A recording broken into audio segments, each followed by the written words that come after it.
Hello ladies and gentlemen, this is Bryant with SFOT Source, your premier unofficial guide to Six Flags Over Texas. It's time for another info vlog. In this edition of the info vlog, we're actually going to go over all of the Fright Fest happenings at Six Flags Over Texas for 2019. This is going to be a full guide, a full rundown of all of the offerings, much like we did for Fiesta Texas. So, Fright Fest starts this weekend, September 21st, and runs on select dates through November 3rd. Pretty much starts at the same time, but they actually have kind of extended the event a little bit, kind of past Halloween in that weekend afterwards. So from what we can tell, this year is actually shaping up to be pretty awesome and pretty different from the previous seasons.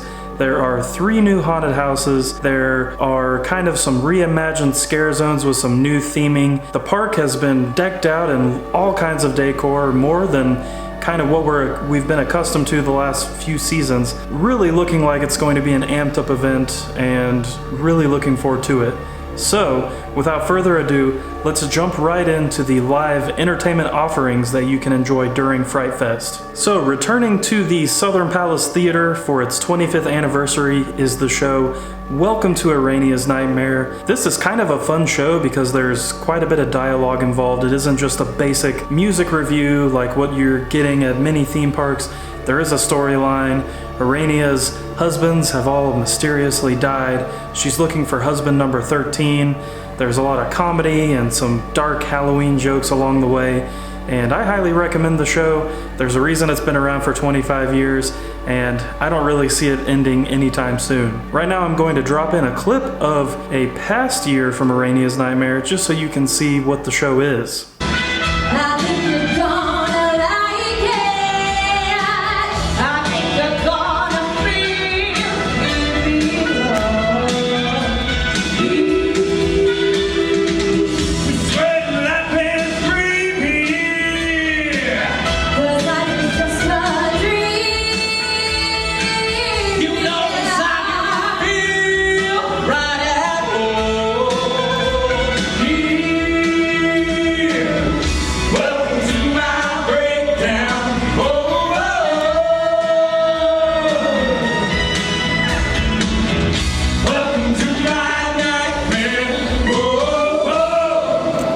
Up next we have Dead Man's Party presents Hell's Bells. Now, Dead Man's Party is a returning show.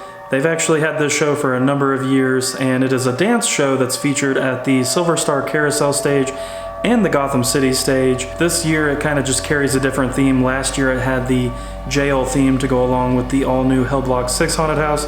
This year it has more of a doll theme, so we are looking forward to that. They always kind of switch it up on us.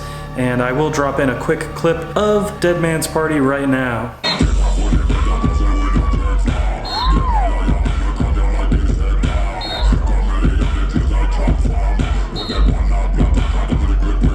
The third entertainment offering returning this year for Fright Fest is The Awakening. Now, The Awakening is pretty intense.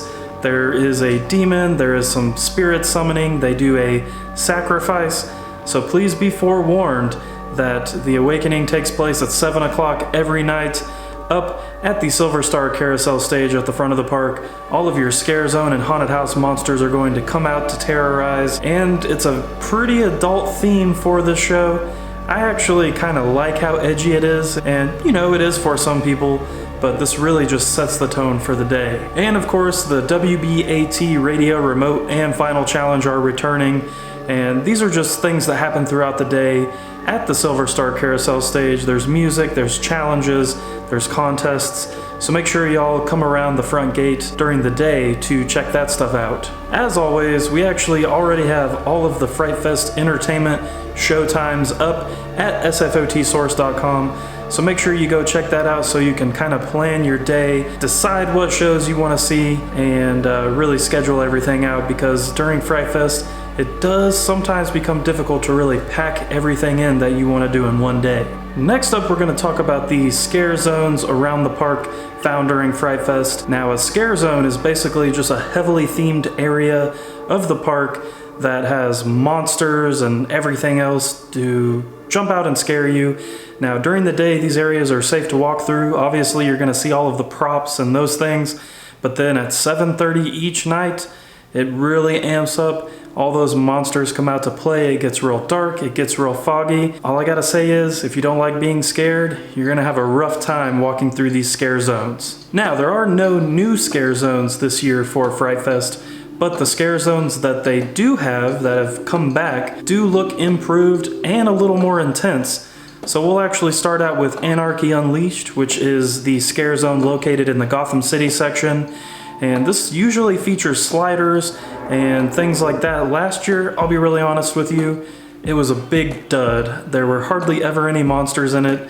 It was kind of just too spread out, and there wasn't enough isolation to really get you scared. This year, it looks like there's some kind of little walkthrough piece to this scare zone, so that'll really amp things up. Hopefully they utilize this the right way, and hopefully it is an actual walkthrough piece like I think it is, and it's really going to, you know, make it to where you can't escape monsters and you're going to ultimately get pretty scared. Next up, we have the Freak Town Sideshow. This is kind of a circus clown themed scare zone up in USA, right in that Bugs Bunny Boomtown entrance area.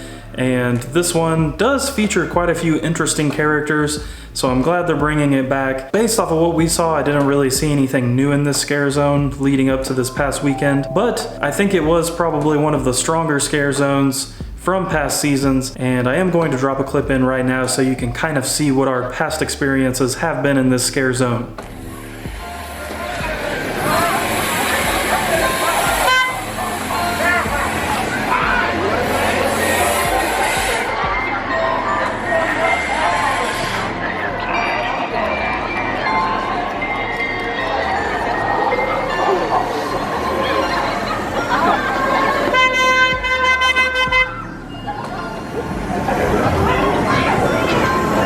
Next up, we're going to talk about Squeal Long Pig. This scare zone is actually located in the Texas section, and this is probably the one that's been expanded the most.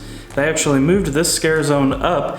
It used to be over where Lone Star Theater was formerly, but now they've actually moved it where the Gold River Adventure entrance is, kind of in that area where Rodeo is. So there's a lot more space, but they've actually built this huge fence line with all of these crevices, all of these doorways, and basically what they've done is funneled all of the pathway down into a smaller section, and this is a pretty clever trick. This is going to make it very scary, very hard for you to escape, and I think this was an awesome idea that they're coming up with. I hope it works out really well because it could make it the best scare zone in the park. Also returning to the tower section is the Voodoo Swamp Scare Zone. This is actually kind of located in between Oil Derrick and Superman Tower of Power. It's very dark, very murky. They've added a lot of depth to this scare zone this year. There are new kind of swing out building structures that are themed pretty heavily for monsters to hide behind. So just like Squeal Long Pig, a lot more investment in the props and in the overall ambiance of the scare zone, and I think that's really going to pay off when you walk through them. I think you definitely are going to be more scared. So the final thing, which isn't an all-night scare zone, but it does happen the last 30 minutes of the day, it's called the Witching Hour. Basically all of the monsters from the scare zones located around the park are going to come to the USA and Mexico section, terrorize those that are leaving. So if you're in the park and it's the last 30 minutes, you really have no way to escape the monsters. I really like this idea. I'm glad it's coming back. And finally, we're going to talk about the haunted houses. The reason I'm saving this for last is because these are the most drastic changes you're going to find during Fright Fest at Six Flags Over Texas. So there are 3 returning houses, 3 brand new houses. We're actually going to start with those that are returning. First up is Blackout in the Gotham City section. Now this really plays off of your sense to see. It's very dark in the house. There's a lot of touchy-feely type of things. You gotta walk through one of those weird tunnels where it's condensed, and I don't know how to explain it. But there are also creatures lurking in the corners. They're wearing kind of all black, and they will jump out and get you. Blackout's coming back. It's located in Gotham City. It is near Batwing. The second house returning is Hell Block 6, which is also located in Gotham City, next to Harley Quinn's Spinsanity. This was brand new last year. I loved this haunted house. There were all kinds of features to it. There were really kind of realistic scenes in here where you walk through a shower, you walk through an area with a bunch of jail cells. At one point they split our party up, so we had to walk through various places by ourselves. And we did hear that there are going to be some additional improvements to this haunted house this year, something I'm really looking forward to. And also returning in the Texas section near Rodeo is Piggy's Bloodshed. Now this house has been in the park for a while, but it is, pretty detailed, pretty long, pretty extensive. Just like Hell Block 6, we hear that it is going to have some improvements, so we'll expect some new scares, some new scenes, hopefully some new monsters. And if you guys don't know the backstory of Piggy's Bloodshed, it's basically a pig man who runs a restaurant. You walk into the restaurant, you quickly realize that you are not there to eat, but that you are actually one of the things they're trying to serve. Now we'll jump into the brand new haunted houses. First up is Art of Torture. This is actually located at the former site of Lone Star Theater. It is one of the temporary tents, but the backstory to this is that there is an artist who has this exhibit. The exhibit is based off of human torture. You go into the exhibit trying to look at the art. You quickly realize that maybe you're not there to look at the art. Maybe you've been invited to become one of the art pieces. So you've got to kind of figure out, how do I get out of here without becoming one of these tortured human art pieces? Next up in the tower section at Texas Arena is the Curse of Ra. I am particularly excited about this haunted house because it is Egyptian themed. There hasn't really been anything like this, especially at Six Flags Over Texas. So this is a very fresh concept. Basically, the backstory of this is you walk through the entrance, you go through the portal, and you come out at the Valley of Kings where the ancient deity Ra is buried in his tomb. There's hidden treasure. You've got to get that treasure. And the catch is anyone who's actually entered to get this treasure never really comes out alive. So just let that sink in as you're walking through that haunted house. And the final new haunted house offering we're going to talk about is the Alien Incubator Haunted House. This is also coming to tower on the other side of Texas Arena, and brand new haunted house. The theme to this is that it is a military base where they took some alien creatures to basically do scientific experiments to study. Well, the aliens escaped, of course, because what else would happen? And they are terrorizing the base. They are latching onto humans and using the humans to strengthen. So kind of once they're done with a human body host, they move on to the next host, and you've got to be not one of the hosts, and you got to get out of there alive. And to top it all off, this whole thing is ruled by an apparent alien queen. So I don't know what that's about, but it sounds pretty crazy. So honestly, the haunted house situation sounds fantastic. I love that a lot of money and a lot of resources are being put into this because it is the prime Fright Fest attraction. They do charge you for it, so really you shouldn't expect anything less than something that is new and fresh each year. Now the pricing has changed, just like it has at Fiesta Texas. I don't have exact price points. I asked the park, no one could really give me a clear answer. All I have are the starting points for all of the passes. Of course, if you're Diamond Elite, you're going to get a free general admission band each time you visit. However, if you do want to upgrade to Express, there will be some kind of fee. Like I said, don't know what that fee is. A single day general access pass starts at $19.99.